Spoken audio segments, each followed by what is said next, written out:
দুটো জাহান্নামের আগুনের জোতা পুড়িয়ে দেয়া হবে। ওই আগুনের উত্তাপে তার মাথার মগজগুলো ভাতের মারের মতো টপ টপ টপ টপ করে বেয়ে বেয়ে পড়বে।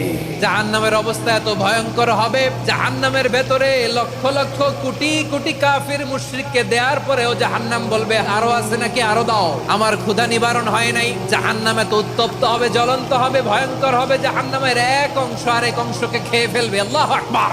ফেরেশতারাও টালমাটাল হয়ে যাবে। জাহান্নামের রক্ষী ফেরেশতারা কি করবে তারা নিজেরাও বুঝতে পারবে না। কোটি কোটি মুশরিক কাফেরদেরকে জাহান্নামে নিক্ষেপ করার পরেও জাহান্নাম ঠান্ডা হবে না, শান্ত হবে না, বলবে হাল মিন মাজিদ, আরো আছে নাকি, আরো দাও। তখন আল্লাহ তাআলার কুদরতি পা জাহান্নামের ভেতরে ঢুকিয়ে দিবেন।